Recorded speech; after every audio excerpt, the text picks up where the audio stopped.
Good morning friends, నేను మీ సాయి మల్లేష్ని మాట్లాడుతున్నాను. ముందుగా మా ఛానల్ సబ్స్క్రైబ్ చేసి లైక్ చేసి షేర్ చేయండి. అదేవిధంగా ఈరోజు వార్తల్లోని ముఖ్యాంశాలు తెలుసుకుందాం. వెలుగు దినపత్రిక. గడ్చిరోలీలో భారీ ఎన్కౌంటర్, 12 మంది మావోయిస్టులు మృతి, దాదాపు 5 గంటల పాటు భీకర కాల్పులు, C-60 కమాండోస్ ఎస్ఐ 2 జవాన్లకు గాయాలు, హెలికాప్టర్లో నాగపూర్కు తరలించి ట్రీట్మెంట్, అడవుల్లో కొనసాగుతున్న కుంభి. ఇక్కడ ఎదురు కాల్పుల్లో మావోయిస్టులు మరణించడం జరిగింది. ఇక్కడ మరి మహారాష్ట్ర గడ్చిరోలీలో భారీ ఎన్కౌంటర్.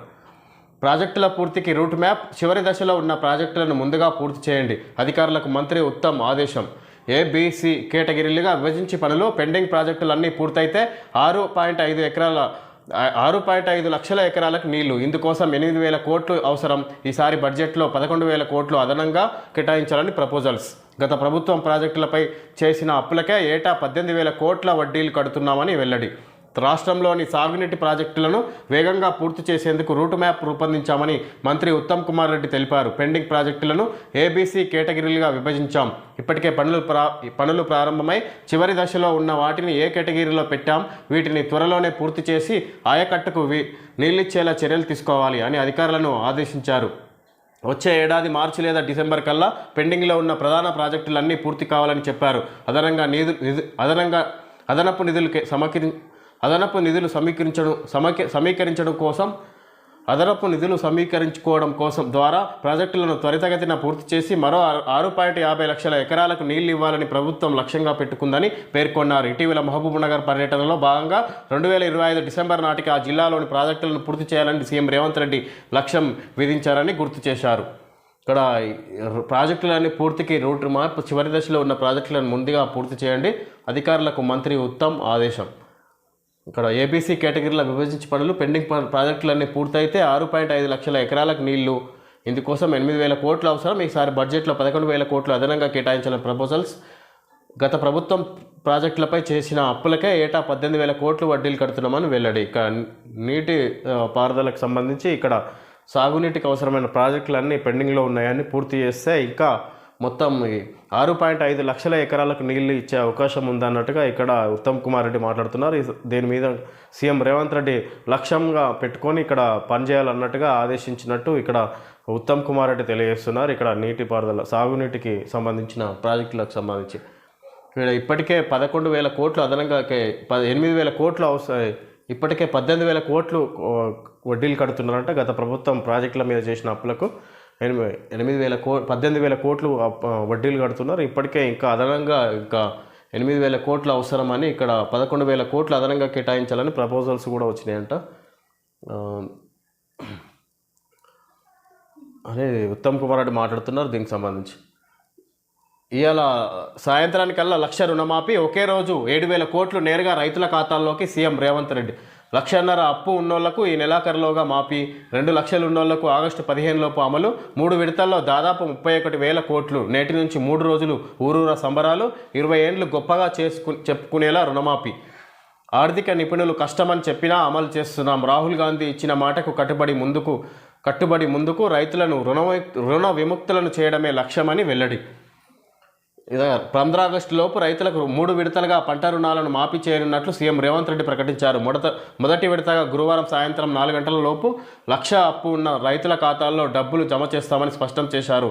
1,50,000 లోపు రుణాలు ఉన్న వాళ్లకు రెండో విడతలో భాగంగా ఈ నెలాఖరులోగా మాఫీ చేస్తామని, 2 లక్షల వరకు అప్పు ఉన్న వాళ్లకు 3వ విడతలో భాగంగా ఆగస్టు 15 లోపు మాఫీ చేస్తామని, దీంతో రుణమాఫీ ప్రక్రియను ముగిస్తామని సీఎం వెల్లడించారు. రుణమాఫీ ద్వారా తొలి విడతలో 7,000 కోట్లు నేరుగా రైతుల ఖాతాల్లోకి వెళ్తాయని, 3 విడతల్లో కలిపి దాదాపు 13,000 కోట్లు రైతుల ఖాతాల్లోకి చేరుతాయని వివరించారు.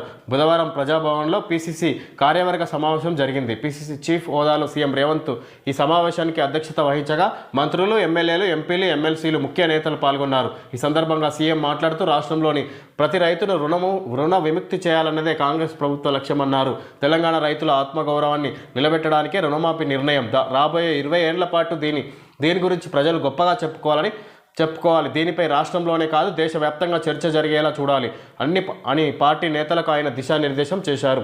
గద్వాలలో సీఎం రేవంత్ చిత్రపటానికి పాలాభిషేకం చేస్తున్న రైతులు బుధవారం ప్రజాభవన్లో జరిగిన PCC కార్యవర్గ సమావేశంలో CM Revanth Reddy, deputy CM బట్టి విక్రమార్క, మంత్రులు పొన్నం, తుమ్మల ఈ విధంగా ఇవాళ సాయంత్రానికి 1,00,000 లోపు ఉన్న రుణాలన్నీ మాఫీ అవుతున్నాయి. ఇక్కడ సందర్భంగా నిన్న సమావేశమైన ఎంపీలు, ఎమ్మెల్యేలు, మంత్రులు, ఎమ్మెల్సీలు మొత్తం ఎమ్మెల్యేల కార్యవర్గం మొత్తం భేటీ సమావేశమైంది. ఈ సమావేశంలో ముఖ్య అధ్యక్ష సీఎం రేవంత్ రెడ్డి అధ్యక్షతన ఇక్కడ రుణమాఫీకి సంబంధించి చర్చ జరిగింది. ఆ సమావేశంలో ఇక్కడ ఈరోజు సాయంత్రానికల్లా 4 గంటల లోపు 1,00,000 లోపు ఉన్న రుణాలన్నీ మాఫీ చేసే ప్రక్రియ చేపడుతున్నారు. ఈ సందర్భంగా ఇక్కడ ప్రజలకు తెలియజేయాలన్నట్టుగా ఇక్కడ సంబరాలు చేయాలన్నట్టుగా సీఎం రేవంత్ రెడ్డి సమావేశంలో మాట్లాడారు. రుణమాఫీకి సంబంధించి ఇక్కడ 20 ఏళ్ళు గుర్తుపెట్టుకోవాలి ప్రజలు ఇక్కడ రుణమాఫీ ప్రక్రియ అన్నట్టుగా ఇక్కడ రేవంత్ రెడ్డి మాట్లాడారు. ఒకే రోజు 7,000 కోట్లు నేరుగా రైతుల ఖాతాల్లోకి సీఎం అంటే 1,00,000 లోపు ఉన్న వారికి మొత్తం ఈరోజు 7,000 కోట్లు కేటాయిస్తున్నారంట. ఈరోజు 1,00,000 లోపు ఉన్న రుణాలని మాఫీ చేయడానికి ఈ విధంగా ఇక్కడ రుణమాఫీ ప్రక్రియ చేపడుతున్నాం అన్నట్టుగా ఇక్కడ ఇచ్చిన మాట నెరవేరుస్తున్నాం అన్నట్టుగా ఈ సందర్భంగా మాట్లాడుతున్నారు ఇక్కడ సీఎం రేవంత్ రెడ్డి. నిపుణులు ఇది రుణమాఫీ చేయడం ఆర్థిక భారం రాష్ట్రానికి అన్నా కూడా ఇక్కడ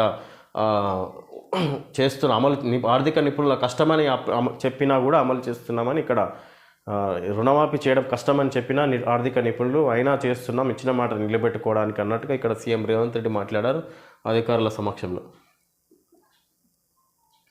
4 నెలల్లో నైని నుంచి బొగ్గు ఉత్పత్తి పనులు వేగంగా చేపట్టాలి. ఆఫీసర్లకు డిప్యూటీ సీఎం బట్టి ఆదేశం. నిర్వాసితులకు మెరుగైన R&R ప్యాకేజీ ఇవ్వాలి. గత బీఆర్ఎస్ సర్కార్ నిర్లక్ష్యంతోనే పనుల్లో ఆలస్యం.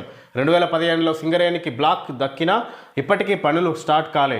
అనుమతులన్నీ రావడంతో ఉత్పత్తి చేపట్టాలని స్పష్టీకరణ. 4 నెలల్లో నైని నుంచి బొగ్గు గనులు ఉత్పత్తి పనులు వేగంగా చేపట్టాలి. ఆఫీసర్లకు డిప్యూటీ సీఎం బట్టి ఆదేశం. నిర్వాసితులకు మెరుగైన R&R ప్యాకేజ్ ఇవ్వాలి. గత బీఆర్ఎస్ సర్కార్ నిర్లక్ష్యంతోనే పనుల్లో ఆలస్యం. 2015లో సింగరేణికి బ్లాక్ దక్కినా ఇప్పటికే పనులు స్టార్ట్ కాలేదంట. అనుమతులన్నీ రావడంతో ఉత్పత్తి చేపట్టాలని స్పష్టీకరణ. ఇక్కడ 4 నెలల్లో నైని నుంచి బొగ్గు ఉత్పత్తి పనులు వేగంగా చేపట్టాలని ఇక్కడ ఆఫీసర్లకు డిప్యూటీ సీఎం బట్టి విక్రమార్క ఆదేశాలు జారీ చేశారు. ఇక్కడ గత సంవత్సరం 2015లోనే సింగరేణికి బ్లాక్ దక్కినా ఇప్పటికీ పనులు స్టార్ట్ కాలేదంట. అనుమతులన్నీ రావడంతో ఇక్కడ ఉత్పత్తి చేపట్టాలని స్పష్టీకరణ. బట్టి విక్రమార్క అధికారులను ఆదేశించారు. బొగ్గు గనుల ఉత్పత్తి వేగంగా చేయాలన్నట్టుగా ఇక్కడ బట్టి విక్రమార్క అధికారులకు ఆదేశాలు జారీ చేయడం తెలుసుకోవచ్చు. నేటి నుంచి డిఎస్సి పరీక్షలు రాయనున్న 2.79 లక్షల మంది అభ్యర్థులు. 14 జిల్లాల్లో 56 పరీక్షా కేంద్రాలు. 15 నిమిషాల ముందే గేట్లు క్లోజ్. తొలిసారిగా ఆన్లైన్లో పరీక్షలు నిర్వహిస్తున్న ప్రభుత్వం. 11,062 టీచర్ పోస్టుల భర్తీకి గతంలో నోటిఫికేషన్. ఆగస్టు 5 వరకు పరీక్షల నిర్వహణ. రాష్ట్రంలో గురువారం నుంచి డిఎస్సి పరీక్షలు ప్రారంభం కానున్నాయి. వచ్చే నెల 5 వరకు జరిగే పరీక్షలన్నీ తొలిసారిగా ఆన్లైన్లో నిర్వహిస్తున్నారు. పరీక్షలను పకడ్బందీగా నిర్వహించేందుకు ఇప్పటికే స్కూల్ ఎడ్యుకేషన్ అధికారులు అన్ని ఏర్పాట్లు పూర్తి చేశారు. దాదాపు 6.5 ఏళ్ల తర్వాత మళ్లీ టీచర్ పోస్టుల భర్తీకి పరీక్షలు జరుగుతున్నాయి. రాష్ట్రంలో ఖాళీగా ఉన్న 11,062 టీచర్ పోస్టుల భర్తీకి విద్యాశాఖ గతంలో నోటిఫికేషన్ రిలీజ్ చేసింది. మార్చి 4 నుంచి జూన్ 20 వరకు దరఖాస్తుల ప్రక్రియ కొనసాగగా మొత్తం 2,79,956 మంది దరఖాస్తు చేసుకున్నారు. వీరికి జూలై 18 నుంచి ఆగస్టు 5 వరకు పరీక్షలు జరగనున్నాయి. వీరి కోసం 14 జిల్లాల్లో 56 పరీక్షా కేంద్రాలను అధికారులు ఏర్పాటు చేశారు. ఇక్కడ నేటి నుంచి డిఎస్సి పరీక్షలు రాయబోతున్నారు డిఎస్సి అభ్యర్థులు. ఇక్కడ ఎప్పటి నుంచే ఎదురు చూస్తున్నారు. ఇక్కడ డిఎస్సి గత 10 సంవత్సరాల నుంచి నోటిఫికేషన్ పడలేదు, ఎగ్జామ్ రాయలేదు. ఇక్కడ డిఎస్సికి సంబంధించి ఇప్పుడు ఇక్కడ ఎలాగో ఎగ్జామ్ రాస్తున్నారు అన్నట్టుగా ఈరోజు నుంచి ఆగస్టు 5 వరకు ఎగ్జామ్ సబ్జెక్టుల వారీకే పరీక్షలు నిర్వహించే అవకాశం ఉంది. మొత్తం పోస్టులు 11,062కు 2,79,956 మంది దరఖాస్తు చేసుకున్నారని తెలుసుకోవచ్చు. ఈరోజు నుంచి స్టార్ట్ అయినాయి. ఆన్లైన్లో మొదటిసారిగా నిర్వహిస్తున్నారంట. ఇక్కడ 15 నిమిషాల ముందే ఎంట్రన్స్ హాల్లోకి ప్రవేశం ఉందంట. ఇక్కడ పరీక్ష నిర్వహణకు నెలకు 14,000 కోట్లు కావాలి. నెలకు 14,000 కోట్లు కావాలి. ఇప్పుడు వస్తున్నవి 10,000 కోట్లే. జీతాలు పెన్షన్లకే 4,000 కోట్లు కేటాయింపు. ఆదాయం రాబట్టుకునే మార్గాలపై సర్కార్ ఫోకస్. కమర్షియల్ ఎక్సైజ్ ఆమ్దాని పెంచుకునేందుకు ప్రణాళికలు. ప్రభుత్వానికి ఆదాయం తెచ్చిపెట్టే శాఖలపై రాష్ట్ర సర్కార్ ఫోకస్ పెట్టింది. అప్పుల భారం తగ్గించుకోవడంతో పాటు ఎలాంటి నిధుల కొరత లేకుండా 6 గ్యారంటీలు అమలు చేయాలని భావిస్తున్నది. దీనికోసం రాబడిని భారీగా పెంచుకోవాలని నిర్ణయించింది. నెలకు 14,000 కోట్ల సొంత ఆదాయం తీసుకురావాలని టార్గెట్గా పెట్టుకుంది. కమర్షియల్ ట్యాక్స్, స్టాంప్స్ అండ్ రిజిస్ట్రేషన్లు, ఎక్సైజ్, మైనింగ్ శాఖల్లో రాబడి పెంచుకునే మార్గాలపై దృష్టి పెట్టింది. ఆదాయం తీసుకొచ్చే శాఖలపై ఇటీవల సీఎం రేవంత్ రెడ్డి సుదీర్ఘంగా రివ్యూ చేశారు. రాష్ట్రానికి సొంత ఆదాయం నెలకు సగటున 10,000 కోట్లు మాత్రమే వస్తున్నాయి. కానీ నెలకు 14,000 కోట్లు అవసరం ఉన్నది. యావరేజ్గా నెలకు 10,000 కోట్లకు లెక్కగట్టినా ఏడాది మొత్తంలో 1.20 లక్షల కోట్లు దాటే పరిస్థితి కనిపించడం లేదు. నెలకు 14,000 కోట్లు కావాలి. ఇప్పుడు వస్తున్నవి 10,000 కోట్లే. జీతాలు, పెన్షన్లకే 4,000 కోట్లు కేటాయింపు. ఆదాయం రాబట్టుకునే మార్గాలపై సర్కార్ ఫోకస్. కమర్షియల్, ఎక్సైజ్ ఆమ్దాన్ని పెంచుకునేందుకు ప్రణాళికలు. ఈ విధంగా ఇక్కడ రాష్ట్ర ప్రభుత్వం ఇక్కడ ఇన్కమ్ సొంత ఆదాయం పెంచుకునే దిశగా పనిచేస్తుంది, అడుగులేస్తుంది అన్నట్టుగా తెలుసుకోవచ్చు.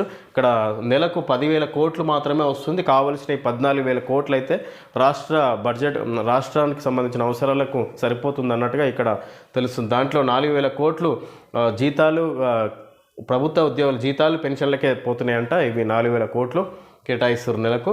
ఆదాయం రాబట్టుకునే మార్గాలపై సర్కార్ ఫోకస్ వేసి ఇక్కడ ఇంకా 4,000 కోట్లు అదనంగా వివిధ మార్గాల ద్వారా కమర్షియల్, ఎక్సైజ్ ఆమ్దాన్ని పెంచుకునేందుకు ప్రణాళికలు రూపొందిస్తుంది ప్రభుత్వం అని తెలుసుకోవచ్చు.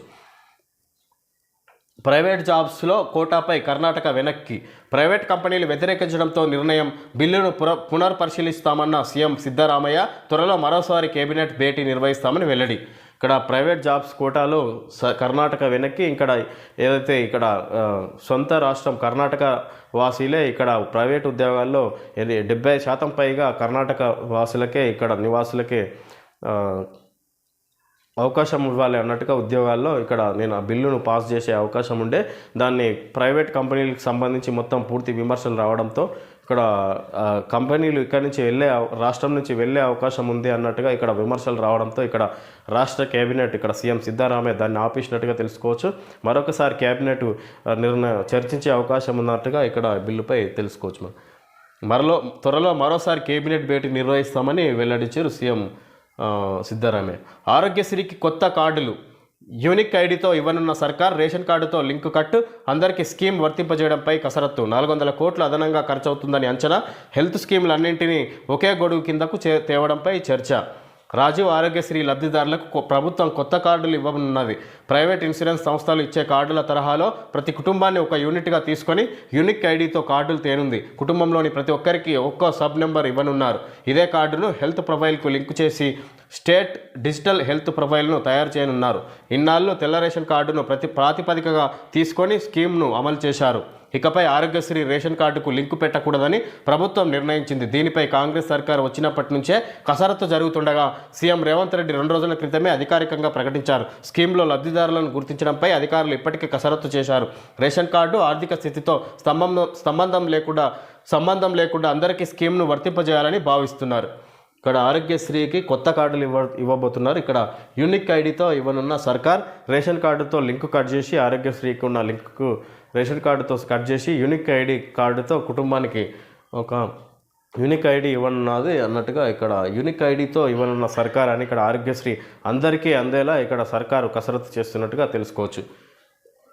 దీనికి అదనంగా 400 కోట్లు అదనంగా ఖర్చు అవుతుందని అంచనా వేసింది. హెల్త్ స్కీములన్నింటికీ ఒకే గొడుగు కిందకు తేవడంపై చర్చ. హెల్త్ స్కీములన్నింటికీ ఒకే గొడుగు కిందకు తేనేందుకు ఇక్కడ సర్కార్ చర్చలు జరుపుతుందన్నట్టుగా తెలుసుకోవచ్చు. దీనిపై